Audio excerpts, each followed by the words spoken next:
मैं रामाश्रय विश्वकर्मा लोकगीत बिरहा गायक आप सभी को एक स्वर से प्रणाम करता हूं। कुछ नए हालात समझ में आए हैं जो गीत के रूप में आपके सामने रख रहा हूं। गीत की रचना किया है श्री राज बहादुर यादव कवि जी छुंछे जौनपुर से। तो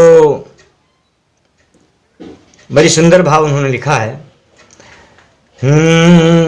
अरे अखिया रहते आन्हर, अखिया रहते आन्हर बनल मोर सरकार बाटे, कैले अत्याचार बाटे हो।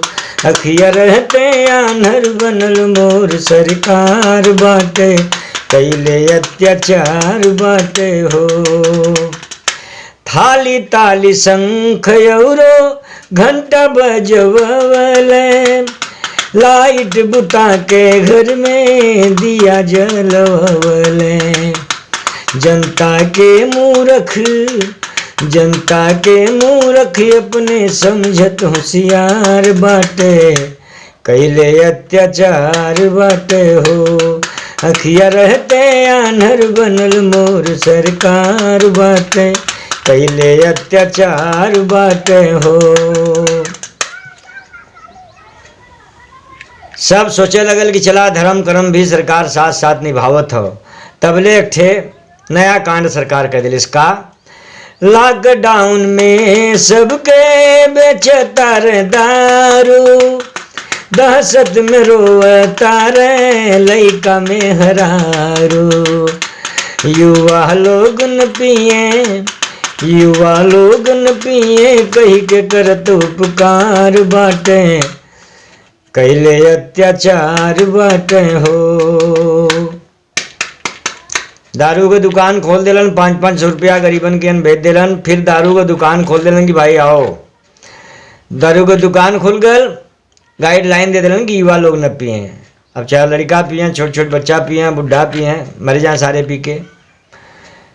कहना है कि ट्रेन बस चला के कृपा गरीबन पे कैले, पैसा वसूली अधिकारी से करवले। शासन फ्री सेवा के, शासन फ्री सेवा के करत खूब प्रचार बाटे, कैले अत्याचार बाटे हो। अखिया रहते आन्हर बनल मोर सरकार बाटे, कैले अत्याचार बाटे हो। राज्य सरकार केंद्र सरकार में वही निश्चित नहीं भल होगी किराया के दे, कितना % के दे। फ्री में सबको घर बुलाया जाएगा, ऐसा ऐलान सभी सरकारें कर रही हैं। दान देवे वाले देवे लगलन दान, लाखों हजारों लाखों करोड़ों। चला भाई देश इस समय मुसीबत में बा, उन्हें का पता रहा कि दारू का दुकान भी खोल के और एक नया मुसीबत बढ़ा देंगे। आइल बायर बोराहती कोस में रुपैया, फोटो खिंचवावे वाला नाचतार भैया। जे बड़ा दान दिले, बड़ा नाम भल, फोटो खिंचाल, सब कुछ भल। लेकिन वह एक कहावत हैदर अली, स्वर्गीय हैदर अली जुगनू कहते थे कि कह के कराए के हाथे लाग निपोर। सब कुछ कह के कराए के हाथे लाग निपोर।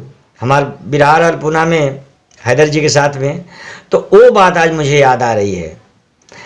अगर पता होत कितनी भूख सरकार के हो दौलत का पैसा का कि दारू की दुकानों खोल दी, तो शायद दान नहीं देते लोग। कोरोना के सप्लाई जवन चीन कैले, वही से मंगा के कीटी धोखा खाई गईले। आसरे राज बहादुर, आसरे राज बहादुर के भूकल बेकार बाटे, कैले अत्याचार बाटे हो। कहते हैं कि यही बदे चोरी करा हुआ कह चोरवा, वह चीन से कोरोना आल, वही से दवाई दर्पण किट भी खरीदात बा। बतावा आप का कह जाओ, दूरदर्शिता सरकार का कितनी बढ़िया बा। इसीलिए कहा गया कि धृतराष्ट्र तो नेत्रहीन था, लेकिन हमारी सरकार इस समय उससे बड़ा धृतराष्ट्र बन गई है। कैसे? अखिया रहते आन्हर बनल मोर सरकार बाटे, कैले अत्याचार बाटे हो। धन्यवाद। फिर उपस्थित होंगे आपके सामने। गीत अच्छा लगे तो हमारे चैनल को सब्सक्राइब करें, लाइक करें, शेयर करें। धन्यवाद। नमस्कार।